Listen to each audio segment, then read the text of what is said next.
ஐந்தாவது அத்தியாயத்தில் 15 பிராமணங்கள் உள்ளது. நாம் முதல் 2 பிராமணங்களை பார்த்து முடித்துள்ளோம். முதல் பிராமணமானது ஓம்கார உபாசனம். ஓம் என்ற சொல்லை எடுத்துக்கொண்டு தியானம் செய்ய வேண்டும். இந்த ஓம் என்பது 2 விதமான ஆகாசமாக இங்கு கூறப்பட்டது. ஒன்று புராணம். புராணம் என்பது நிர்குண பிரம்மத்தை குறிக்கின்ற ஆகாசம், சிதாகாசம் என்று பார்த்தோம். இரண்டாவது வாயுரம், வாயு சஞ்சரிக்கின்ற இந்த ஆகாசம், இது சகுண பிரம்மத்தை குறிக்கின்றது. இப்போ ஓங்காரமானது சகுண பிரம்மத்துக்கும் நிர்குண பிரம்மத்துக்கும் பொதுவான ஒரு சொல்.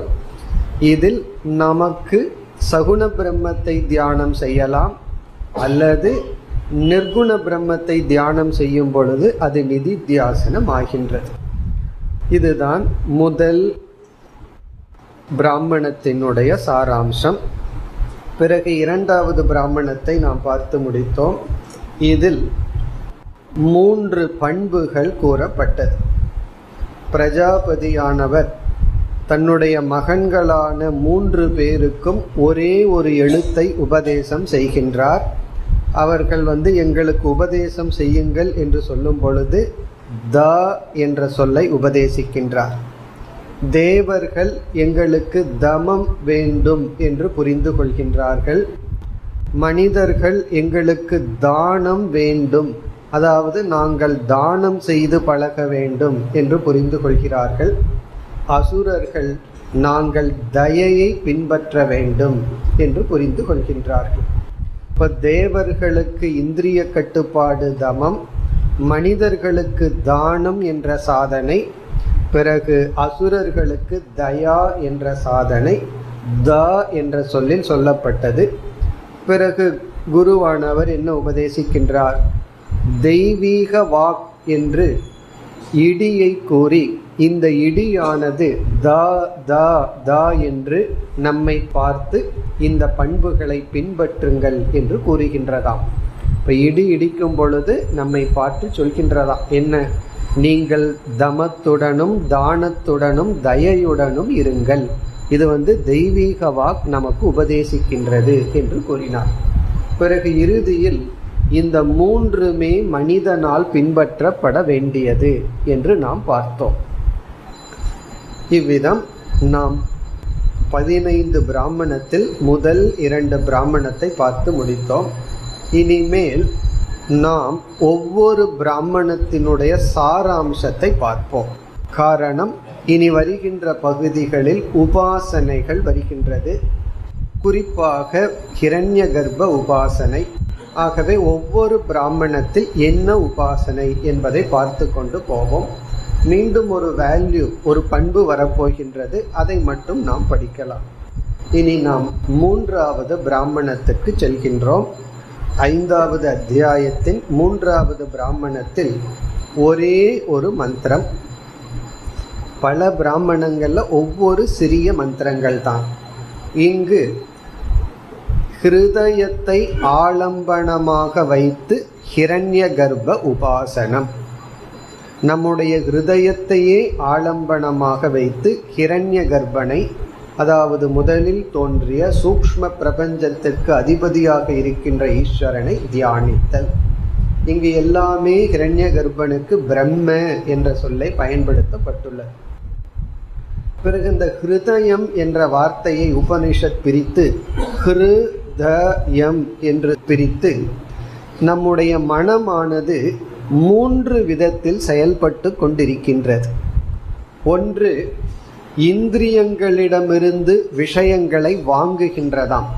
அது ஹிரு என்ற சொல் சொல்கிறது. அபிகரதி, இந்திரியத்திலிருந்து பொருளை வாங்குதான். இரண்டாவது மனம் என்ன செய்கின்றது? ஜீவனுக்கு ததாதி, அனுபவங்களை கொடுக்கின்றது. இப்போ வெளி விஷயத்தை வாங்கி ஜீவனுக்கு அனுபவத்தை கொடுக்கின்றது.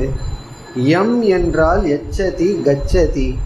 பிறகு சுகங்களை அனுபவிக்க சொர்க்கம் முதலிய லோகத்திற்கு செல்கின்றது. இப்போ மனம் எப்படிப்பட்டதுன்னா இந்திரியங்களிடமிருந்து பொருளை வாங்குகின்றது, ஜீவனுக்கு அனுபவத்தை தருகின்றது, பிறகு என்ன செய்கின்றது, வேறு லோகத்திற்கு செல்கின்றது. இந்த மூன்றையும் செய்வதுதான் நம்முடைய மனம் என்றெல்லாம் ஹிருதயத்தை பற்றி கூறி, அப்படிப்பட்ட ஹிருதயத்தில் ஹிரண்ய கர்ப்பனை தியானித்தல். இப்போ மூன்றாவது பிராமணம் ஒரே மந்திரம், ஹிரண்ய கர்ப்ப தியானம், ஹிருதய ஆலம்பனம். இனி நான்காவது பிராமணத்திற்கு செல்லலாம். இதிலையும் ஒரே ஒரு மந்திரம், எல்லாம் சிறிய சிறிய மந்திரங்கள். இப்போ இங்கு மீண்டும் ஹிரண்ய கர்ப்பனையே தியானிக்கின்றோம். அந்த ஹிரண்ய கர்ப்பனிடத்தில் 3 குணங்களை கொடுத்து தியானிக்கின்றோம். முதல் குணம் சத்தியம். ஹிரண்ய கர்ப்பனை சத்தியம் என்று நினைத்து அந்த சத்தியமே சது தியது என்று பிரித்து மூர்த்தம் அமூர்த்தம் என்று தியானிக்கின்றோம். இப்போ ஹிரண்ய கர்ப்பனை சத்தியம் என்று பார்த்து இங்கு சத்தியம் ஞானம் அனந்தம் என்ற சத்தியம் அல்ல, மூர்த்தம் அமூர்த்தம், உருவமுடையது உருவமற்றதாக தியானித்தல். பிறகு ஹிரண்ய கர்ப்பனுக்கு கொடுக்கப்படும் இரண்டாவது குணம் மகது. மகது என்றால் மிக பெரியது. இப்போ மகத் என்ற குணத்துடன் ஹிரண்ய கர்ப்பனை தியானித்தல். மூன்றாவது குணம் யக்ஷம். யக்ஷம் என்றால் பூஜனீயம், பூஜிக்க தகுந்த யக்ஷம். அதாவது நாம் ஏற்கனவே கேனோபனிஷத்தில் ஒரு யக்ஷன் வந்தார்னெல்லாம் பார்த்துருக்கோம். அந்த யக்ஷன் பூஜிக்க தகுந்தவர். அதே போல் இங்கே யக்ஷம் என்ற குணத்தை ஹிரண்ய கர்ப்பனுக்கு கொடுத்து தியானித்தல். இவ்விதம் நான்காவது பிராமணத்தில் 3 குணங்களை ஹிரண்ய கர்ப்பனுக்கு கொடுத்து தியானிக்கின்றோம். இனி இப்படியெல்லாம் தியானித்தால் லோக ஜெயம், சத்ரு ஜெயம் போன்ற காமிய பலன்களெல்லாம் நமக்கு வந்து கொண்டு இருப்பதாக, அல்லது மன தூய்மைக்காகவும் தியானிக்கலாம். என்றைக்குமே உபாசனா சாப்டருக்குள்ளே வந்துட்டோம்னா உபனிஷத் காமிய பலனை கொடுக்கும். நமக்கு அது வேண்டாம் என்றால் நமக்கு சித்த சுத்தி கிடைக்கும். இந்த உபாசனைகளிலும் அவ்வப்பொழுது காமிய பலனும் கொடுக்கப்பட்டே வந்துள்ளது. இனி அடுத்தது 5வது பிராமணத்திற்கு செல்கின்றோம். இதில் 4 மந்திரங்கள் இருக்கின்றன. 5வது அத்தியாயத்தில் 5வது பிராமணம் 4 மந்திரங்கள். இப்போ இந்த 4 மந்திரங்களில் ஹிரண்ய கர்ப்ப உபாசனை இங்கு எப்படி செய்யப்படுகிறது என்றால், ஆதித்ய மண்டலம், நம்முடைய தக்ஷிண அக்ஷினி வலது கண், இந்த 2 இடத்திலும் ஆலம்பனமாக வைத்து ஹிரண்ய கர்ப்பனை தியானித்தல். ஆதித்ய மண்டலத்திலும் சூரிய மண்டலத்திலும் அது சமஷ்டி. வியஷ்டி என்று வந்தால் நம்முடைய வலது கண், இதில் தியானித்தல். இதை ஆலம்பனமாக கொண்டு பிறகு வியாகிருதி என்ற ஒரு மந்திரம் இருக்கு. பூஹு புவக சுவக என்றெல்லாம் அந்த மந்திரத்தை அவயவமாக ஹிரண்ய கர்ப்பனுடைய அங்கங்களாக வைத்து தியானித்தல். இப்போ ஹிரண்ய கர்ப்பனுடைய அவயவங்களெல்லாம் வியாகிருதி மந்திரமாக வைத்து நம்முடைய வலதுகன் சூரிய மண்டலம் இதை ஆலம்பனமாக வைத்து ஹிரண்ய கர்ப்பனை தியானித்தல். இது 5வது பிராமணத்தில் சொல்லப்படுகின்ற தியானம். இனி நாம் 6வது பிராமணத்திற்கு வருகின்றோம். இதுவும் ஒரே ஒரு மந்திரம்தான், ஒரே ஒரு சிறிய மந்திரம். இப்போ இங்கு 5 குணங்கள் ஹிரண்ய கர்ப்பனுக்கு கொடுக்கப்பட்டு தியானம் செய்யப்படுகின்றது. ஹிரண்ய கர்ப்பனுக்கு 5 குணங்கள். அதில் ஒரு குணம் மனோமயக. இதெல்லாம் ஏற்கனவே நம்ம பார்த்தது வந்தது தான். மனோமயக, நம்முடைய மனதினுடைய சுரூபமாக எல்லா மனதுமாக இருப்பவர். இரண்டாவது பாசத்யக என்று சொல்லப்படுகிறது. பாசத்யக என்றால் பிரகாச ரூபக. ஹிரண்ய கர்ப்பன் பிரகாச ரூபமாக இருக்கின்றார். மூன்றாவது சர்வஸ்ய ஈசானக, சர்வஸ்ய எல்லோருக்கும் கடவுளாக இருப்பவர், சர்வஸ்ய ஈசானக. நான்காவது சர்வஸ்ய அதிபதிகி, எல்லோருக்கும் தலைவனாக இருப்பவர், அதிபதிகி தலைவன். பிறகு சர்வஸ்ய பிரசாஸ்தா, பிரசாஸ்தா என்றால் ஆள்பவர், அனைவரையும் ஆள்பவராக இருப்பவர். இப்போ ஈசானக, அதிபதிகி, பிரசாஸ்தா, இப்படியெல்லாம் ஹிரண்ய கர்ப்பனுக்கு சில லட்சணங்கள் கொடுக்கப்பட்டு அந்த ஹிரண்ய கர்ப்பனை தியானித்தல். இனி நாம் 7வது பிராமணத்திற்கு வருகின்றோம். இதுவும் ஒரே ஒரு மந்திரம், சிறிய மந்திரம். இங்கு ஹிரண்ய கர்ப்பனை மின்னலாக தியானித்தல், வித்யுத் ஹிரண்ய கர்ப்ப உபாசனம். வித்யுத்னா மின்னல், மின்னலே ஹிரண்ய கர்ப்பன் என்று தியானித்தல். அதாவது நம்முடைய ரிஷிகள் எல்லாம் இயற்கையில் அமைந்துள்ள ஒவ்வொரு தத்துவத்தையும் இறைவனாக பார்த்து அதையே ஆலம்பனமாக எடுத்துக்கொண்டு தியானித்தல். இந்த மின்னல் என்ன செய்கின்றது? இருளை நீக்கி அந்த நேரத்தில் பிரகாசப்படுத்துகின்றது. அதே போல இந்த தியானம் செய்தால் நமக்கு அறிவு பிரகாசம் அடையும், அறிவானது தெளிவடையும். அப்போ மின்னலை பார்க்கும் பொழுது அதை ஹிரண்ய கர்ப்பனாக தியானித்தல். அவ்வளவுதான். இனி 8வது பிராமணத்திற்கு வருகின்றோம். இதுவும் ஒரே ஒரு மந்திரத்துடன் கூடிய பிராமணம். இப்போ இந்த பிராமணத்தில் ஹிரண்ய கர்ப்பனை வேத ரூபமாக தியானித்தல். ஹிரண்ய கர்ப்பன் வேத ரூபமாக இருப்பதாக தியானித்தல். இப்போ வேத ரூபமாக இருத்தல் என்றால் சப்த ரூபமாக பிரமாணமாக இருப்பதாக நாம் தியானிக்க வேண்டும். இனி அடுத்தது 9வது பிராமணம். இந்த 9வது பிராமணத்தில் ஹிரண்ய கர்ப்பனை நம்முடைய வயிற்றில் இருக்கின்ற வைஸ்வானர அக்னி ரூபமாக தியானித்தல். நம்ம வயிற்றில் இருக்கிற அக்னிக்கு பேர் வைஸ்வானர அக்னின்னு பேர். அக்னின்னா என்ன அர்த்தம்? எந்த ஒரு உஷ்ணம் வயிற்றில் இருக்கிறதுனால நாம் போடுற உணவெல்லாம் சமைக்கப்படுதோ அந்த உஷ்ணத்துக்கு பேர் வைஸ்வானர அக்னி.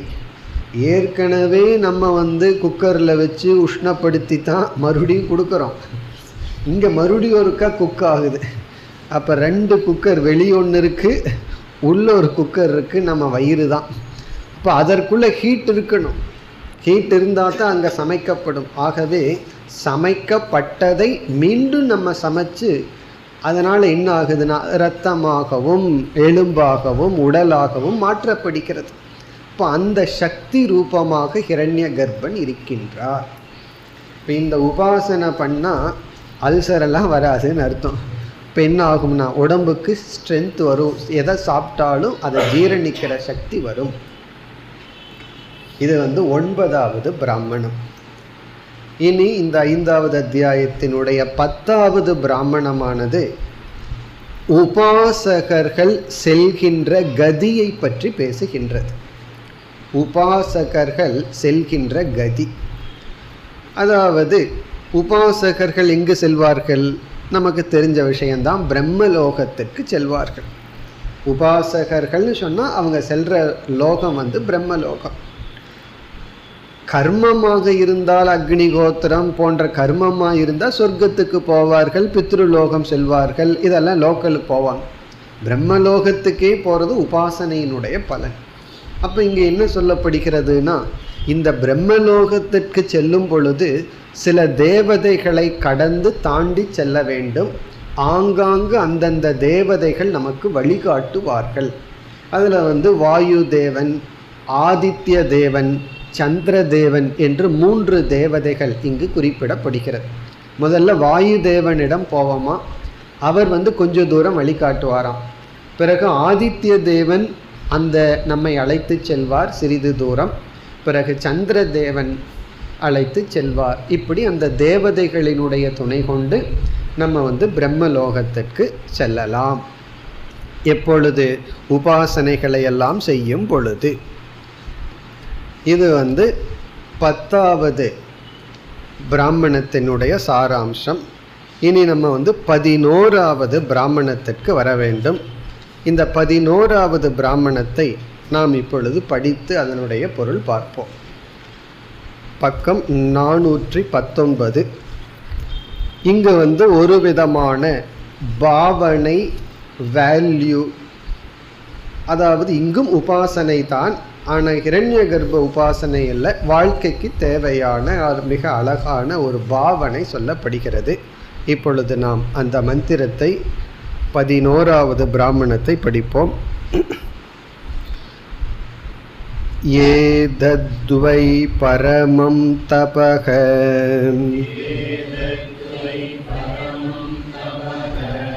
யத் வியாஹிதக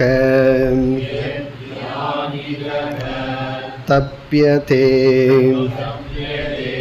பரமம் ஹைவ லோகம் ஜயதி ய ஏவம் வேத ஏதத்வை பரமம் தபக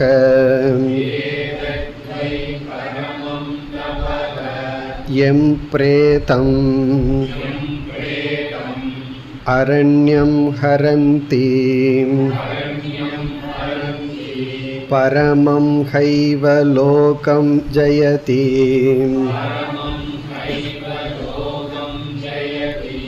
ய ஏவம் வேத ஏதத்வை பரமம் தபக யம் ப்ரேதம் அக்னௌ அப்யாதததி பரமம் ஹைவ லோகம் ஜயதி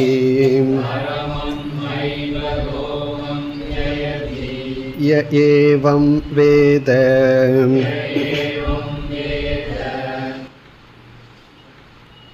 இந்த 11வது பிராமணத்திலும் ஒரே ஒரு மந்திரம். இங்கு என்ன சொல்லப்படுகின்றது என்றால், நமக்கு வருகின்ற நோய்களை தவமாக பாவிக்க வேண்டும். இங்கு என்ன உபாசனை, என்ன தியானம் என்றால், நமக்கு என்னென்ன நோய்கள் வருகின்றதோ அவைகளை தவமாக பாவிப்பதே பெரிய தபம். நாம் ஏதேதோ தவம் செய்கின்றோம். இங்கே உபனிஷத்து என்ன சொல்கின்றது, செய்கின்ற அனைத்து தவங்களிலும் பெரிய தவம் என்னவென்றால் ஏதத்வை பரமம் தபக, இதுதான் பரமம் தபக, மிக மிக மேலான தவமா. என்ன, நமக்கு வருகின்ற நோயையே தவமாக எடுத்து கொள்ளுதல். என்னென்ன நோய் நமக்கு உடல்ல வருதோ அதை தவமாக எடுத்து கொள்ளுதல். அப்படின்னா என்ன, நமக்கு நோயின்னு வந்தால் பகவான் தவம் செய்ய வாய்ப்பு கொடுக்கின்றார், அல்லது அந்த நேரத்தில் நாம் தவம் செய்து கொண்டு இருக்கின்றோம். இப்படி நாம் பாவித்தல் தான் பெரிய தவம். காரணம், இந்த நோய் நம்முடைய பிராரப்தத்தில் வந்துள்ளது. அது இந்த ஜென்மத்தில் செஞ்சதோ போன ஜென்மத்தில் செஞ்சதோ ஏதோ ஒரு பிராரப்தம், நம்முடைய கர்ம வினை. இப்போ ஒருவர் ஒரு 22 பூரி சாப்பிட்றாருன்னு வச்சுக்கோமே. எப்போ நைட் சாப்பிட்றார், 1 மணிக்கு வயிற்று வலிக்குதுன்னா அவர் இது போன ஜென்மத்தில் செஞ்ச பாவம்னு சொல்லக்கூடாது, நைட்டு 8 மணிக்கு செஞ்ச பாவம்னு சொல்லணும். காரணம் என்ன, இது போன ஜென்மத்தில் செஞ்ச பாவம் இல்லை, இப்போ 8 மணிக்கு செஞ்ச பாவம் நைட்டு 1 மணிக்கு இப்படி வயிற்று வலிக்குது. இப்போ நம்ம அது வரக்கூடாதுன்னு அதை வெறுக்கும் பொழுது நம்ம என்ன பண்ணுறோம், இறைவனுடைய நியதியை நீக்குகின்றோம். ஏன்னா காரண காரியம்ங்கிற ஒரு நியதிப்படி தான் எல்லாம் நடந்துட்டுருக்கு. நாம் என்ன செய்தோமோ அந்த செய்த வினைக்கான பலனை அனுபவிக்கும் பொழுது அது எனக்கு கூடாது, இந்த பலன் எனக்கு வந்திருக்க கூடாதுன்னு சொல்லும் பொழுதே மனதில் அந்த ஒரு ரெசிஸ்டன்ஸ் விட்டால் அது என்ன பொருள், நாம் இறைவனுடைய நியதியை ஏற்றுக்கொள்ளவில்லை. பகவான் ஒரு நியதி வச்சிருக்கார், இந்த கர்மத்திற்கு இந்த பலன். அப்ப பகவானையே நம்ம நீக்குவது போல் ஆகின்றது. ஆகவே நமக்கு என்னென்னலாம் கஷ்டம் வருதோ, நோய் ரூபமா வருதோ, அந்த நோயையே தவமாக பார்ப்பது தான் ஈஸ்வரனுடைய வழிபாடு. பகவானை வழிபடுவதற்கு சமம். காரணம் என்ன?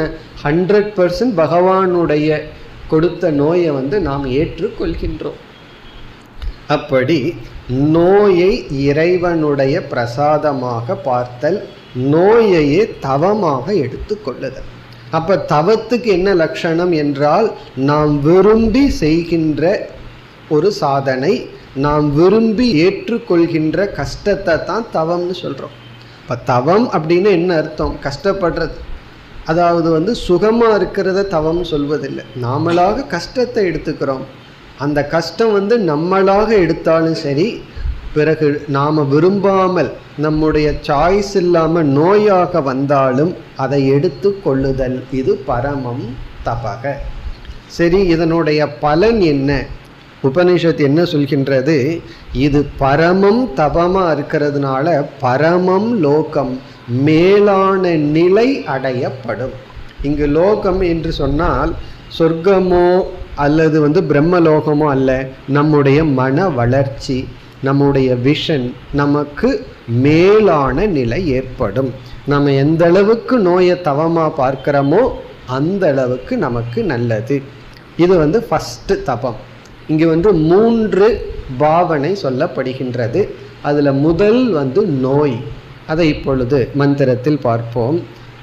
ஏதத்வை பரமம் தபக, இதுவே பரமம் மேலான தவம். எது எது வியாஹிதக, வியாஹிதகன வியாதிதக ரோகி, வியாஹிதகன யார் நோய்வாய்ப்பட்டுள்ளானோ, வியாதிதக தப்பியதே, தப்பியதேன துயரப்படுகின்றான். நோய்வாய்ப்பட்டவன் துயரப்படும் பொழுது அந்த துயரத்தை ஏவம் வேத, யார் தவமாக பாவிக்கின்றார்களோ, தியானிக்கின்றார்களோ. இப்போ உடல்ல நமக்கு நோய் வரும் பொழுது அந்த நோயை, அந்த துயரத்தை யார் தவமாக பாவிக்கின்றார்களோ. அதனால தான் வானப்பிரஸ்த ஆசிரமம் தவ பிரதானம்னு சொல்லப்படுது. காரணம் என்ன? வயசாகும்போது எல்லா நோயும் வர ஆரம்பிச்சிடும். தலையில் ஆரம்பித்து பல்லு வழியாக கால் வரைக்கும் எல்லா பார்ட்டும் அப்படியே நோய் ஆரம்பிச்சிடும். அப்போ அந்த ஆசிரமமே நோய் அதிகமாக இருக்கிறதுனால அந்த ஆசிரமமே தவ பிரதானம்னு சொல்லி வைத்தார்கள். அங்கே போய் புதுசாக ஒன்றும் பண்ண வேண்டாம். வயசான காலத்தில் உயிரோடு இருக்கிறதே தவம்தான். வயசான காலத்தில் என்ன தவம் பண்ணிட்டுன்னு சில பேர் கேட்டால், நீங்கள் வயசான காலத்தில் இருக்கிறதே தவம்தான். காரணம் என்ன? ஒவ்வொரு நாளும் ஒவ்வொரு டாக்டர்கிட்ட அப்பாயின்மெண்ட் இருக்கும். பல்லு, அந்த டாக்டர், இந்த டாக்டர்னு சொல்லி. அப்போ என்ன அப்படின்னா அதுவே நமக்கு ஒரு தவம்.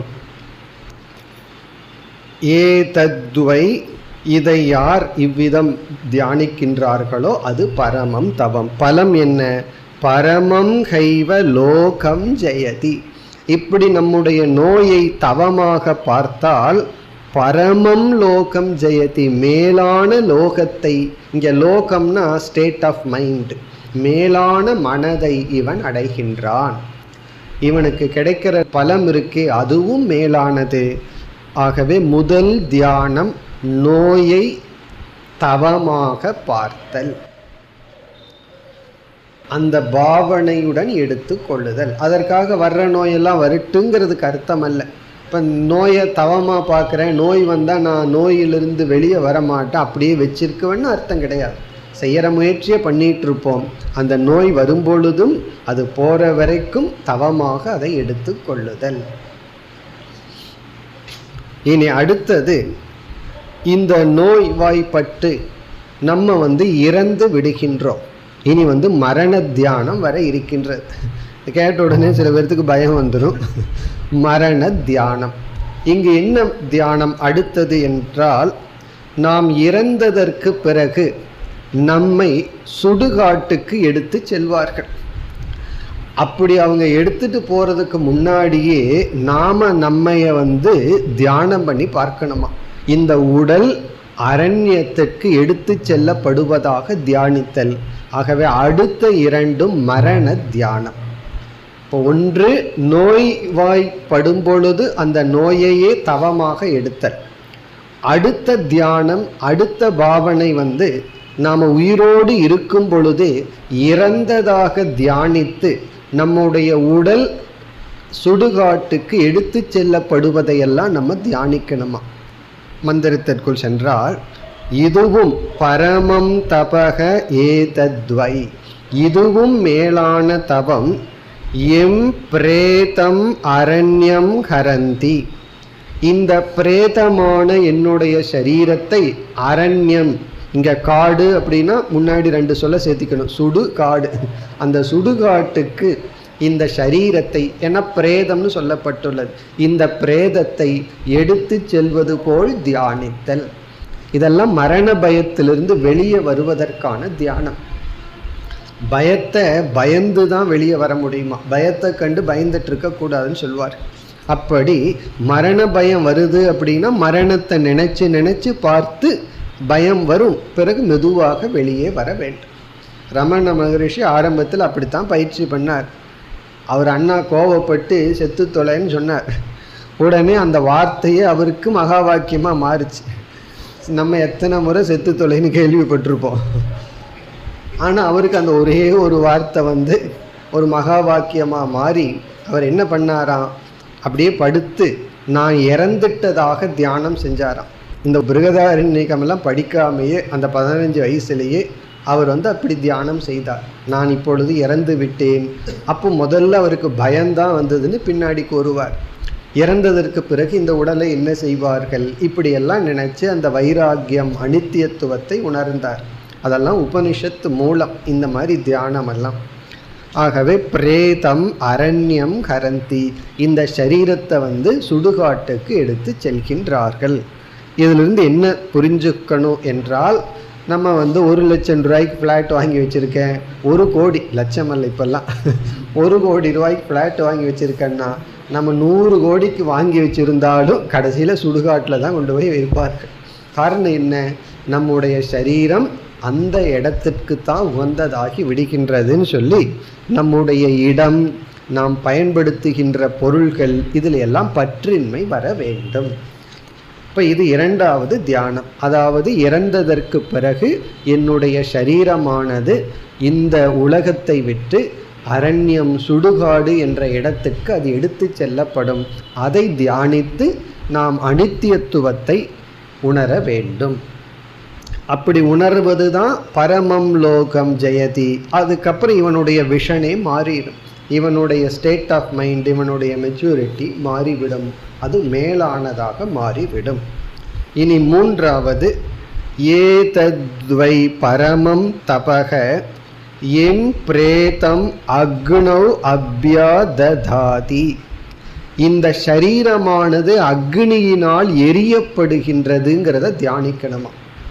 நம்முடைய உடலையே நெருப்பில் எரியப்படுவதாக தியானிக்க வேண்டும். அக்னௌ அப்யாதததினா எல்லாம் என்ன செய்கின்றார்களாம், நம்முடைய உடலை நெருப்பில் போடுகிறார்களாம்.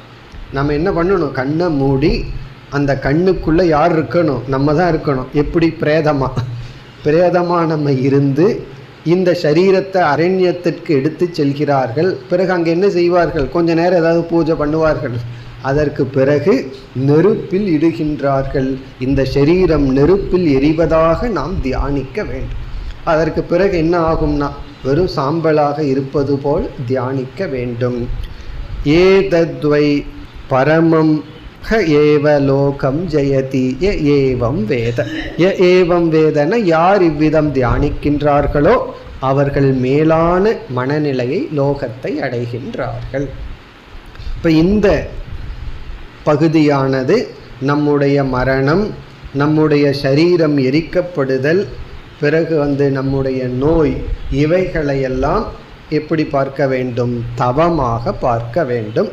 அதாவது நோயை தவமாக எடுத்துக்கொள்ள வேண்டும். நம்முடைய மரணத்தை நாம் தியானித்து இந்த சரீரத்தில் உள்ள பற்றையும் சரீரத்துக்கு இன்பத்தை கொடுக்கின்ற பொருள்கள் மீதுள்ள பற்றையும் விட்டு பழக வேண்டும். அப்படி செய்வது மேலான தவம், அடைவதும் மேலான பலன். இந்த 5வது அத்தியாயத்தில் 15 பிராமணங்களில் இது ஒரே ஒரு மந்திரம்தான் நமக்கு ஒரு நல்ல பண்பை கொடுக்கின்ற மந்திரம். மற்ற மந்திரங்களெல்லாம் தியானம், உபாசகர்களுடைய கதி, பிறகு பிரார்த்தனை போன்றவைகள். இனி நாம் அடுத்து 12வது பிராமணத்திற்கு செல்கின்றோம். இதுவும் ஒரே ஒரு மந்திரத்துடன் கூடிய பிராமணம். இங்கு ஹிரண்ய கர்ப்பனை அன்ன ரூபமாக பிராண ரூபமாக தியானித்தல். அன்னம், அன்னம்னா நாம் உட்கொள்கின்ற உணவு. பிராணன் என்றால் நம்முடைய மூச்சு காற்று. அதாவது இங்கே என்ன சொல்லப்படுகிறதுனா, ஒரு சிலர் அன்னம்தான் ஹிரண்ய கர்ப்பன்னு சொல்கிறார்களாம். அவர்கள் சொல்லிக்கொண்டு இந்த அன்னம் இல்லை என்றால் பிராணனே உள்ளே சென்று வராது, பிராணன் நம்மை விட்டு போனால் திரும்பி வராது, ஆகவே அன்னம்தான் ஹிரண்ய கர்ப்பன். இனி ஒருவர் என்ன சொல்கின்றார்களா, இல்லை பிராணன் தான் ஹிரண்ய கர்ப்பன், பிராணன் இல்லை என்றால் இந்த உணவானது உள்ளே சென்று அது உடலாக மாறாமல் அழுகிவிடும். அதாவது இறந்தவர்களுடைய வாயில நம்ம பாலை ஊற்றினோம்னு வச்சுக்கோமே, சில பேர் உயிரோடு இருக்கும்போது ஒழுங்காக பால் கொடுக்க மாட்டார்கள், போனதுக்கப்புறம் தான் பாலை ஊற்றுறது, அதை விடுறது, இதெல்லாம் பண்ணுவார்கள். என்ன ஆகும்னா அது கெட்டு போயிடும், அது உள்ளே போய் உடலாக ரத்தமாக மாறாது, ஏன்னா அங்கே பிராணன் இல்லை. ஆகவே ஒரு சிலர் அன்னம் என்று சொல்ல, இனி ஒருவர் பிராணன் என்று சொல்ல, உபனிஷத் என்ன சொல்லுதான், இந்த இரண்டுமே இரண்ய கர்ப்பன். இது அண்ணன் மட்டுமல்ல, பிராணன் மட்டுமல்ல, இரண்டும் ஒன்றை ஒன்றுக்கு காரணமாக இருக்கிறது. அன்னத்துக்கு காரணம் பிராணன், பிராணத்துக்கு காரணம் அன்னம். ஆகவே இந்த இரண்டும் வேறல்ல, இரண்டுமே ஹிரண்ய கர்ப்பன் என்று சொல்லப்பட்டு, யார் இவ்விதம் தியானிக்கின்றார்களோ அவர்களுக்கு நல்ல உணவு கிடைக்கும், பிராணன் நீடித்து இருக்கும். இதெல்லாம் பல. இனி அடுத்து 13வது பிராமணம். இந்த 13வது பிராமணத்தில் பிராண ரூபேன ஹிரண்ய கர்ப்ப உபாசனம், ஹிரண்ய கர்ப்பனை பிராண ரூபமாக தியானித்தல். அப்படி தியானிக்கும் பொழுது 4 குணங்கள் பிராணனுக்கு கொடுக்கப்படுகின்றது. முதல் குணம் உக்தம். உக்தம் என்ற குணம். உக்தம் என்றால் நம்மை பாதுகாப்பவர், அதாவது சப்போர்ட் அப்படின்னு அர்த்தம். அந்த பிராணன் இருந்தால் தான் நம்மால் செயல்பட முடியும், நம்மால் நிற்க முடியும். சப்போர்ட் அப்படின்னு அர்த்தம். உக்தம் என்றால் தாங்குபவர். தமிழில் தாங்குபவர் யாரு? பிராண தத்துவம். இப்போ நம்மை தாங்கும் தத்துவமாக பிராணன் இருக்கின்றது. அந்த பிராணன் ஹிரண்ய கர்ப்பன் என்று தியானித்த. இரண்டாவது யஜுகு என்று சொல்லப்படுகிறது. யஜுகு என்றால் அதாவது யோஜனாத். இந்த பிராணன் இருப்பதனால்தான் நாம் விவகாரம் செய்ய முடிகிறது. டிரான்சாக்ஷன், மற்றவர்களுடன் ரிலேட் பண்ணுதல், மற்றவர்களுடன் சேருதல், பேசுதல், பழகுதல், வாழ்தல், இதெல்லாம். இப்போ யஜுகுன யோஜனாத், இன்டராக்ஷன் இந்த பிராணன் இருக்கிறதுனால தான் இருக்கின்ற பாசிபிள். மூன்றாவது சாம, சமத்துவம். இந்த பிராணன் சமமாக இருக்கின்றது, சமத்துவ குணம். சமமாக இருக்கின்றது என்றால் இந்த பிராணன் எல்லா காலத்திலும் இருக்கின்றது, மரணமடையும் வரை நம்முடைய உடலுக்குள் இருக்கின்றது. நான்காவது க்ஷத்ரத்துவம். ஒரு க்ஷத்ரியன் எப்படி நாட்டை காப்பாற்றுகின்றானோ அதுபோல இந்த பிராணனானது நம்மை காப்பாற்றுகின்றது. க்ஷத்ரத்துவ குணம், க்ஷத்ர குணம். இவ்விதம் இந்த 4 குணங்களுடன் பிராணன் இருப்பதாக ஹிரண்ய கர்ப்பனை தியானித்தல். இது 13வது பிராமணம். இனி 14வது பிராமணத்திற்கு வருகின்றோம். இந்த 14வது பிராமணம் 8 மந்திரங்கள் இதில் உள்ளது. இந்த 8 மந்திரங்களிலும் காயத்ரியினுடைய பதங்களை ஆலம்பனமாக வைத்து ஹிரண்ய கர்ப்ப உபாசனம். காயத்ரி மந்திரம் இருக்கு. காயத்ரி மந்திரம் என்றால் 8 எழுத்துக்கள் கொண்ட 3 பாதங்கள் கொண்டது. சில சமயங்களில் 4 பாதங்கள் இருக்கும் எக்ஸ்ட்ராவா. அப்படி ஒவ்வொரு பாதங்களையும் ஹிரண்ய கர்ப்பனாக வைத்து நாம் தியானித்தல். அதுதான் இதனுடைய சாராம்சம். காயத்ரியினுடைய பாதம் என்றால் வரிசை, சென்டென்ஸ், அதை எடுத்துக்கொண்டு அதில் ஹிரண்ய கர்ப்பனை தியானித்தல். இது 14வது பிராமணத்தினுடைய சாராம்சம். இதெல்லாம் ஹிரண்ய கர்ப்ப உபாசனைகள் தான். பிறகு இந்த 5வது அத்தியாயத்தில் இறுதி 15வது செக்ஷன் பிரார்த்தனை. கடைசி பிராமணம் பிரார்த்தனை. இந்த பிரார்த்தனையானது ஈஷாவாஸ்ய உபனிஷத்தில் வந்தது. அது அப்படியே இங்கும் வந்துள்ளது. ஈசாவாஸ்யத்தில் கடைசி 4 மந்திரங்கள் மிக அழகான பிரார்த்தனை. அதே பிரார்த்தனை இங்கும் வந்துள்ளது. அதனால் நம்ம அங்கே என்ன கருத்து பார்த்தோமோ அதே கருத்து தான். என்ன பிரார்த்தனைங்கிறத நம்ம ஞாபகப்படுத்தி கொள்வோம். இங்கே முமுக்ஷுவினுடைய பிரார்த்தனை. இது ரொம்ப அழகான பிரார்த்தனை. இப்போ என்ன பிரார்த்தனை என்றால், முதல் பிரார்த்தனை, இதில் 4 மந்திரங்கள் இருக்கின்றது. அதாவது ஹிரண்ய கர்ப்பன் அல்லது ஈஸ்வரன் அல்லது பரபிரம்மன் எதனால் மூடப்பட்டுள்ளார் என்றால், ஹிரண்மயேன பாத்திரேன சத்தியஸ்ய அபிஹிதம் முகம். சத்தியத்தினுடைய முகமானது தங்கமான பாத்திரத்தில் மூடப்பட்டுள்ளது. அதை நீங்கள் நீக்குங்கள். சத்தியத்தை பின்பற்ற விரும்புகின்ற எனக்கு அதை நீக்குங்கள் அப்படிங்கிற பிரார்த்தனை. அப்படின்னு என்ன அர்த்தம்? இந்த உலகம் கொடுக்கின்ற போகத்தினால் நான் மூழ்கி இருக்கின்றேன். அதுவே அந்த உண்மைக்கு தடையாக இருக்கின்றது. இப்போ தங்க பாத்திரத்தில் மூடப்பட்டுள்ளது அப்படின்னு சொன்னால் என்ன அர்த்தம்?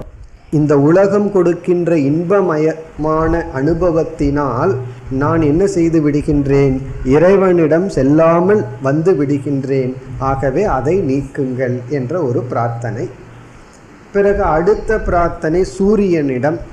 சூரியனிடம் என்ன வேண்டப்படுகிறது என்றால், நீங்கள் எனக்கு என்ன தடை இருந்தாலும் அதை நீக்குங்கள். அப்பொழுதுதான் உங்களை நான் பார்க்க முடியும். இங்கே சூரியன்கிறது ஈஸ்வரன். அந்த ஈஸ்வரனாக உங்களை பார்க்க முடியும். பிறகு அடுத்த பிரார்த்தனை இப்போ ஏற்கனவே நம்ம பார்த்தது போல மரண தியானம். இப்போ இந்த சாதகன் என்ன சொல்கின்றான்? மரணம் அடையும் பொழுது என்னுடைய வெஷ்டி வாயுவானது சமஷ்டியில் கலந்துவிடும்.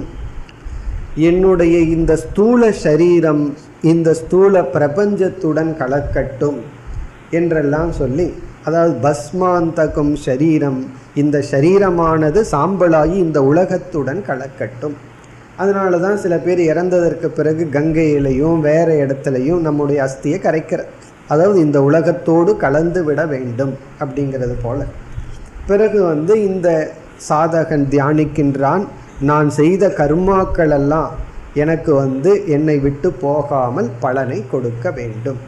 பிறகு ஒரு கால் நான் மோட்சத்தை அடைய முடியவில்லை என்றால், எனக்கு ஞான நிஷ்டை போதவில்லை என்றால், நல்ல மார்க்கத்திற்கு பிரம்மலோகத்திற்கு என்னை அழைத்து சென்று நான் அங்கு மோட்சத்தை அடைய விரும்புகின்றேன் என்று அக்னியிடம் பிரார்த்தனை, ஹிரண்ய கர்ப்பனிடம் பிரார்த்தனை. அதாவது நான் இந்த ஜென்மத்திலேயே மோட்சத்தை அடையணும், அதற்கு என்னால் முடியவில்லை என்றால் எனக்கு நல்ல மார்க்கம் தேவை. காரணம் என்ன? ஹிரண்ய கர்ப்பனான உங்களுக்குத்தான் தெரியும் என்னுடைய கர்மங்கள், அதை வைத்து எனக்கு நல்ல வழியை கொடுக்கல். இதெல்லாம் நம்ம ஈஷாவாஸ்யத்தில் ஒவ்வொரு சொல்ல நல்லா பார்த்துருக்கோம். அதுதான் இங்கும் வந்துள்ளது. இப்போ இத்துடன் 5வது அத்தியாயம் நிறைவு பெறுகின்றது. இப்போ இந்த 5வது அத்தியாயத்தில் பார்த்தோம் அப்படின்னா, முதல் பிராமணம் ஓங்கார உபாசனம். இதில் நிர்குணம் சகுணம் ரெண்டும் கலந்துள்ளது. 2வது பிராமணத்தில் தமம் தானம் தயா என்கின்ற வேல்யூ. 3 to 9 வரை ஹிரண்யகர்ப்ப உபாசனை பார்த்தோம். நம்ம இன்று பார்த்தோம் 3வது பிராமணத்திலிருந்து 9வது பிராமணம் வரை, அதில் 7 உபாசனை.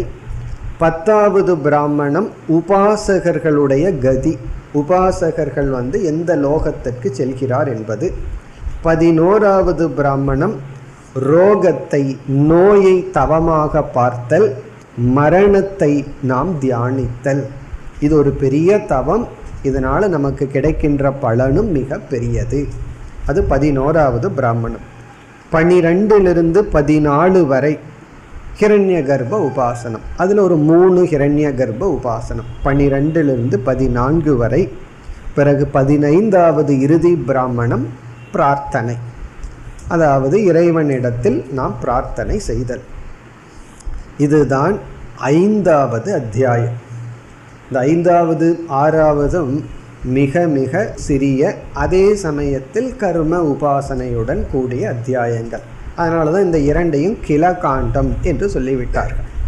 இனி நாம் 6வது அத்தியாயத்திற்கு சென்று அதனுடைய சாராம்சத்தை பார்ப்போம். இந்த 6வது அத்தியாயத்தில் 5 பிராமணங்கள் இருக்கின்றன. இந்த உபநிஷத்திலேயே மொத்தம் 6 அத்தியாயங்கள். இதில் இறுதி அத்தியாயமான 6வது அத்தியாயத்தில் 5 பிராமணங்கள். இனி ஒவ்வொரு பிராமணத்தினுடைய சாராம்சத்தை பார்ப்போம். முதல் பிராமணத்தில் 14 மந்திரங்கள் இருக்கின்றன. முதல் பிராமணத்தில் 14 மந்திரங்கள். இப்போ இது பிராணரூபேன ஹிரண்யகர்ப்ப உபாசனம். மீண்டும் ஹிரண்யகர்ப்பனை பிராண ரூபமாக உபாசனை செய்தல். உண்மையில் இந்த பகுதியானது சாந்தோக்கிய உபனிஷத்தில் 5வது அத்தியாயத்தினுடைய முதல் பிராமணம் அப்படியே இங்கும் வந்துள்ளது. சாந்தோக்கிய உபனிஷத்து 5th chapter 1st பிராமணம். அது ஒரு சில மாற்றத்துடன் இங்கு வந்துள்ளது. இப்போ அங்கு நம்ம என்ன பார்த்தோம் அப்படின்னா, அதே கருத்து தான் இங்கும் உள்ளது. இதில் கதையெல்லாம் வந்துள்ளது. நாம் உபனிஷத் சாந்தோக்கியத்தில் அதெல்லாம் பார்த்துருக்கோம். அந்த கதை என்ன கதை அப்படின்னா, இந்திரியங்களுக்குள்ள ஒரு போட்டி வந்துடுது. என்ன போட்டி? நான் பெரியவனா நீ பெரியவனான்னு சொல்லி. கண்ணு சொல்லிச்சு நான் தான் பெரிய ஆள், காது சொல்லிச்சு நான் தான் பெரிய ஆள். உடனே என்ன நடந்தது? சரி, 1 வருஷத்துக்கு கண்ணை வெளியே அனுப்பிச்சி வச்சாங்க. இந்த ஆள் 1 வருஷம் கண் இல்லாமல் இருந்தார், திரும்பி வந்தால் சந்தோஷமாக இருக்கார். 1 வருஷத்துக்கு காது வெளியே போச்சு, இந்த ஆள் முன்னே இருக்கிறதோட ரொம்ப சந்தோஷமாக இருந்திருக்கார். பிறகு பிராணன் வெளியே போன உடனே எந்த இந்திரியத்தினாலையும் இருக்க முடியல. ஆகவே இந்திரியங்களெல்லாம் பிராணனிடம் சரணடைந்து நீதான் பெரியாள் அப்படின்னு சொல்லிச்சு. அதாவது இந்த கதையெல்லாம் நான் அங்கேயும் பார்த்துருக்கோம், அதுதான் இங்கும் வந்துள்ளது. அது அப்படியே அந்த பகுதி இங்கு வந்துள்ளது. இதில் எல்லா இந்திரியங்களை காட்டிலும் பிராணன் தான் மேலானது. பிறகு ஒவ்வொரு இந்திரியத்திலையும் சுத்தி அசுத்தி இருக்கு. கண்ணு நல்லதையும் பார்க்குது, தீயதையும் பார்க்குது. காது நல்லதையும் கேட்குது, தீயதையும் கேட்குது.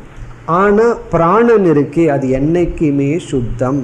இப்படிப்பட்ட கருத்துக்கள் எல்லாம் கதையுடன் இந்த முதல் பிராமணத்தில் வந்துள்ளது. இனி 2வது பிராமணத்திற்கு செல்கின்றோம். 6வது அத்தியாயத்தில் இதில் 16 மந்திரங்கள் இருக்கின்றது. இதுவும் சாந்தோக்கிய உபனிஷத்தில் 6வது அத்தியாயத்தில் 5வது அத்தியாயத்தினுடைய 3வது பிராமணம்.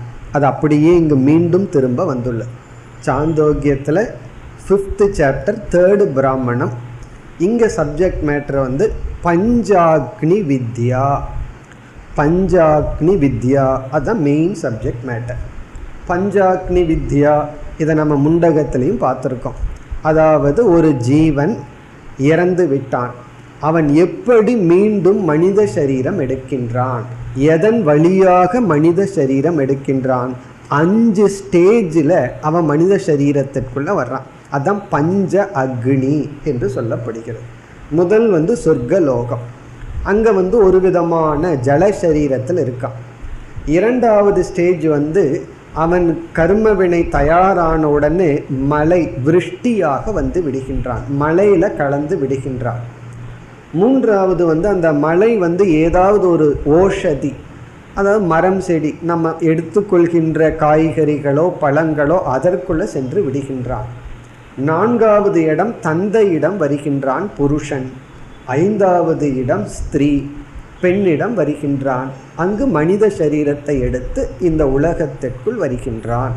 இப்படி ஒரு ஜீவன் சொர்க்கம், மழை, விருஷ்டி, 3வது ஓஷதி, 4வது தந்தை புருஷன், 5வது ஸ்திரீ, இவ்விதமான 5 ஸ்டேஜில் அவன் பயணம் செய்து மீண்டும் மனித சரீரத்தை எடுக்கின்றான்.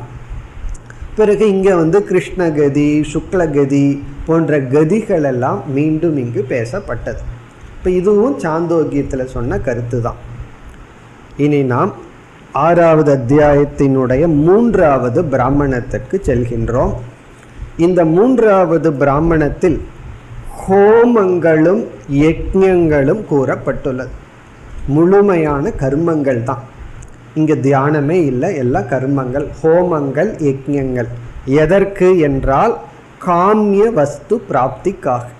விதவிதமான காமிய வஸ்துக்கள் எல்லாம் சொல்லப்பட்டு அந்த காமிய வஸ்துவை அடைய சில ஹோமங்கள், சில யஜ்ஞங்கள் எல்லாம் கூறப்பட்டுள்ளது. இதில் 13 மந்திரங்கள், 3வது பிராமணத்தில் 13 மந்திரங்கள், பூரா ஹோமம், யஜ்ஞம். இனி 4வது பிராமணத்துக்கு வருகின்றோம். 6வது அத்தியாயத்தின் 4வது பிராமணம். இது கொஞ்சம் பெரிய பிராமணம், 28 மந்திரங்கள் கொண்டுள்ள பிராமணம். இந்த பிராமணத்தில் கிரகஸ்த ஆசிரம சம்ஸ்காரங்கள் பேசப்பட்டுள்ளது. இல்லறத்தில் இருப்பவர்கள் செய்ய வேண்டிய சம்ஸ்காரங்கள், பூஜைகள், ஜாத கர்மத்தில் ஆரம்பிச்சு, அதாவது குழந்தை பிறக்குதுன்னா அந்த குழந்தை பிறந்த உடனே ஒரு கர்மம் இருக்கு, அதிலிருந்து பிறகு நாமகரணம் இப்படியே ஆரம்பிச்சு அந்த குழந்தை இறக்கும் வரை, பிறந்ததிலிருந்து உண்மையிலே பிறப்பதற்கு முன்னாடியே ஆரம்பிச்சிடும். அந்த குழந்தைக்காக தாய் கர்ப்பத்தை அடைஞ்சுடனேயே சில சம்ஸ்காரங்கள் ஆரம்பிக்கப்பட்டு பிறகு அந்த ஜீவன் இறக்கும் வரை, குறிப்பாக இல்லறத்தில் இருப்பவர்களுக்கான கர்மங்கள் எல்லாம், சம்ஸ்காரங்கள் எல்லாம் பேசப்படுகிறது. அதுக்குன்னு பலன் உண்டு. ஏன்னா அது ஒரு விதமான பிரார்த்தனை, ஒரு விதமான கர்மம், வேத மந்திரங்களை சொல்லி நம்ம செய்கிறோம். ஆகவே அதற்கெல்லாம் பலன் உண்டு. ஆகவே இதில் 4வது பிராமணம் முழுவதும் இல்லறத்தில் இருப்பவர்கள் செய்ய வேண்டிய சம்ஸ்காரங்கள். இதெல்லாம் ஒரு பேருக்கு தான் சொல்லப்பட்டுள்ளது. இதனுடைய விளக்கம் வேண்டும்னா நம்ம கர்மகாண்டத்துக்கு தான் செல்ல வேண்டும். இங்கே கர்மகாண்டத்தில் இருக்கின்ற கருத்து இங்கு குறிப்பிடப்பட்டுள்ளது, அவ்வளவுதான். அதிக விளக்கமும் இங்கு கிடையாது. பிறகு இறுதி பிராமணம் 6வது அத்தியாயத்தில் 5வது இறுதி பிராமணம் வம்ச பிராமணம். வம்ச பிராமணம் என்பது இந்த குருவிடமிருந்து இந்த சிஷ்யர் ஞானத்தை பெற்றார், பிறகு இந்த குருவிடமிருந்து இந்த சிஷ்யர் ஞானத்தை பெற்றார். இது ஒரே பரம்பரை அல்ல, விதவிதமான குருமார்கள், விதவிதமான சிஷ்யர்கள். இது இந்த அந்த சிஷ்யரிடமிருந்து இவர் பெற்றார், அந்த சிஷ்யரிடமிருந்து இவர் பெற்றார் என்று பொருள் அல்ல. விதவிதமான குருமார்களுடைய பெயர், அவரிடமிருந்து இந்த சிஷ்யர் ஞானத்தை பெற்றார் என்று கூறி இறுதியில் பிரஜாபதிஹி பிரம்மணக, இப்படியே சொல்லி போன பிரஜாபதி யாரிடமிருந்து ஞானத்தை பெற்றார். பிரஜாபதினா இந்த உலகத்தில் முதலில் தோன்றியவர். பிரஜாபதியினுடைய குழந்தைகள் தான் தேவர்கள், அசுரர்கள், மனிதர்கள் எல்லாம். அந்த பிரஜாபதியை யாரிடமிருந்து ஞானத்தை பெற்றார்னா பிரம்மனிடம் இருந்து. சரி, பிரம்மன் யார்? பிரம்ம ஸ்வயம்பூஹு. பிரம்மன் யார்னா அது ஸ்வயம்பு. பிறகு இந்த உபனிஷத்தினுடைய கடைசி சொல் பிரம்மணே நமக, அந்த பிரம்மத்துக்கு நமஸ்காரம். இந்த உபனிஷத்தினுடைய கடைசிக்கு முந்திய சொல் பிரம்ம ஸ்வயம்பு, அதற்கு முந்திய சொல் பிரஜாபதிஹி பிரம்மணக. இந்த குரு பரம்பரையை சொல்லிட்டு வரும் பொழுது பிரம்மாவிடமிருந்து பிரஜாபதி பெற்றார், இந்த பிரம்மன் ஸ்வயம்புவாக இருக்கின்றார். அப்படிப்பட்ட ஸ்வயம்புவாக இருக்கின்ற பிரம்மத்துக்கு நமஸ்காரம். இப்போ உபனிஷத்தினுடைய கடைசி சொல் பிரம்மனே நமக. இனி இங்கே பிரம்மன்கிற சொல்லுக்கு வேதம் என்ற பொருள் கொடுக்கப்படுகிறது. வேதம் அல்லது ஈஸ்வரன்னு பொருள் எடுக்கலாம், ரெண்டும் ஒன்று தான். ஆனால் வேதம் அப்படின்னு என்ன அர்த்தம்? அந்த பிரஜாபதி வேதத்திடமிருந்து இந்த ஞானத்தை பெற்றார். அந்த வேதம் எப்படி வந்ததுன்னா ஸ்வயம்பு, அது யாரிடமிருந்தும் வரவில்லை, அது எப்பொழுதுமே இருக்கின்றது. காரணம் என்ன? ஈஸ்வரன் எப்பொழுதும் இருக்கின்றார்னா வேதமும் எப்பொழுதும் இருக்கின்றது. அந்த வேதத்திற்கு நமஸ்காரம், அல்லது வேதத்திற்கு நமஸ்காரம் சொன்னாலும் ஒன்று தான், ஈஸ்வரனுக்கு நமஸ்காரம் என்று சொன்னாலும் ஒன்று தான். இவ்விதம் இந்த பிருஹதாரண்யகோபனிஷத் பிரம்ம ஸ்வயம்பு பிரம்மணே நமக என்பதுடன் முடிவடைகின்றது. இப்போ நாம் 6வது அத்தியாயத்தில் உள்ள 5 பிராமணங்களினுடைய சாராம்சத்தையும் பார்த்து முடித்தோம். இனி நாம் முழு பிருஹதாரண்யகத்தை பார்த்தால், இப்போ இந்த உபனிஷத் 6 அத்தியாயங்களுடன் கூடி இருந்தது. இதில் ஒவ்வொரு அத்தியாயத்தில் பல பிராமணங்கள் பல மந்திரங்கள் என்று அமைந்திருந்தது. முதல் 2 அத்தியாயத்தை நாம் உபதேச காண்டம் என்று பார்த்தோம், அல்லது மது காண்டம் என்று சொல்லப்பட்டது. உபதேச காண்டம் அல்லது மது காண்டம் முதல் 2 அத்தியாயம். பிறகு 3-4 அத்தியாயங்களை உபபத்தி காண்டம் அல்லது முனி காண்டம் அப்படின்னு பார்த்தோம். முனி காண்டம் அல்லது உபபத்தி காண்டம். பிறகு 5-6 கில காண்டம். 5வது 6வது அத்தியாயத்தை கில காண்டம்னு பார்த்தோம். கில காண்டம் அப்படின்னா அதாவது கர்மம் உபாசனை போன்றவைகள் இருப்பது அப்படின்னு பொருள். கில அப்படின்னு சொன்னால் இதனோடு சேர்க்கப்பட்டுள்ளது, அவ்வளவுதான். ஆனால் நம்ம பார்த்தோம் அப்படின்னா 2 வகுப்பில் கடைசி 2 அத்தியாயத்தை முடித்தோம். மீதி எல்லாம் என்ன பண்ணோம்? 4 அத்தியாயங்கள் தான், முதல் 4 அத்தியாயங்கள் தான் ரொம்ப விஸ்தாரமாக நம்ம பார்த்தோம். இதில் முதல் அத்தியாயத்தில் 6 பிராமணங்கள் இருந்தது. ஃபஸ்ட்டு சாப்டர் முதல் அத்தியாயத்தில் 6 பிராமணம்.